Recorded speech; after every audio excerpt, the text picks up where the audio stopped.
ನಮಸ್ಕಾರ ಎಲ್ಲರಿಗೂ ಶುಭೋದಯ. ನಮ್ಮ ಹುಡುಗನ ಗುಡ್ ಮಾರ್ನಿಂಗ್ ಹೇಳ್ತಾ ನಮ್ಮ ಸುಬ್ಬಿಗೆ ನಾಷ್ಟ ಮಾಡಲ್ಲ ಅಂತ ಬೈತಾ ಟೊಮೊಟೊ ಬಾತ್ ಆಗಿತ್ತು. ಬಿಸಿ ಬಿಸಿ ಟೊಮೊಟೊ ಬಾತ್ ನಮ್ಮ ಸುಬ್ಬಿಗೆ ನಮ್ಮ ಹುಡುಗನ್ಗೆ ಹಾಕ್ಕೊಟ್ಟು ಇವತ್ತು ಮನೆ ಕ್ಲೀನ್ ಮಾಡಬೇಕಾಯ್ತು ಹಬ್ಬಕ್ಕೆ ಮುಂಚೆನೇ.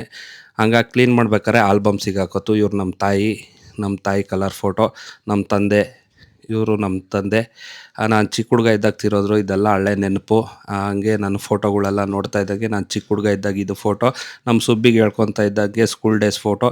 ಇವ್ರು ನಮ್ಮಣ್ಣ, ಇವರು ಫಸ್ಟ್ನೇ ಅಕ್ಕ, ಇವ್ರು ಎರಡನೇ ಅಕ್ಕ, ಇಲ್ಲಿ ನಾಲ್ಕನೇ ಅಕ್ಕ. ಇವ್ರನ್ನೆಲ್ಲ ನೆನಪು ತೀರೋದ್ರೆಲ್ಲ. ಹಂಗೆ ನಮ್ಮ ಸ್ನೇಹಿತ ರೇಣುಕಾ ಅಂತ, ಅವನದು ಕ್ಲೋಸ್ ಫ್ರೆಂಡು.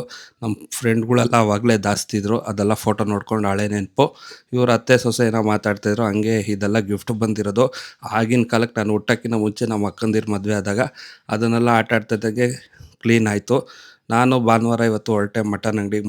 ನಮ್ಮ ತಾಯವ್ರಿಗೆ ಮಟನ್ ತೊಗೊಂಡು ಮೀನು ಹುಡುಕ್ದೆ, ಒಂದು ಕಡೆ ಸಿಗಲಿಲ್ಲ. ಸುಂಕದಕಟ್ಟೆ ಹೋದೆ, ಅಲ್ಲೂ ಸಿಗಲಿಲ್ಲ. ಕೊನೆಗೆ ಬಾಂಗ್ಡಾ ಮೀನು ಸಿಕ್ತು. ಮನೆಗೆ ತಂದು ಬೇಯಿಸ್ತಾ ಇದ್ದೆ. ನಮ್ಮ ಸುಬ್ಬಿಗೆ ಒಂಚೂರು ಟೇಸ್ಟ್ ಕೊಟ್ಟು ಅವರು ಸೂಪರ್, ನಮ್ಮ ಮಿಸ್ಸಸ್ಸು ಸೂಪರ್ ಅಂದರು. ಇವರಾಗಲೇ ಊಟಕ್ಕೆ ಕೂತಿದ್ರು, ಬಾಳೆ ಎಲೆ ಹಾಕ್ಕೊಂಡು ಬಾಯ್ಲ್ಡ್ ರೈಸು ಮೀನು ತಿಂತಾಯಿದ್ದೋ. ಎಲ್ಲ ನಮ್ಮ ಸುಬ್ಬಿನೂ ರುಚಿ ಕಂಡುಹಿಡಿದ್ಬಿಟ್ಟವಳು ಮೀನು. ನಮ್ಮ ಮಿಸ್ಸಸ್ಸು ತಿಂತಾಯಿದ್ರು. ಎಲ್ಲ ಚೆನ್ನಾಗೈತಂತ ಹೇಳ್ತಾ ಇದ್ದಂಗೆ ನಮ್ಮ ಸುಬ್ಬಿ ಕತೆ ಮಾಡಿದ್ದು ಸಾರೆಲ್ಲ ಚೆಲ್ಲಾಕಿದ್ಲು. ಚೆಲ್ಲಾಕ್ಬಿಟ್ಟು ನಗ್ತಾಯಿದ್ಲು. ಸಾಯಂಕಾಲಕ್ಕೆ ತಿರ್ಗಾ ಸಾರು ಮಾಡಿ ಅದಕ್ಕೆ ಮೀನು ಕೆಳಗೆ ಬಿದ್ದಿರಲಿಲ್ಲ, ಮೀನು ಹಾಕಿ ಆಮೇಲೆ ಮ್ಯಾಚ್ ನಡೀತಾಯಿತ್ತು.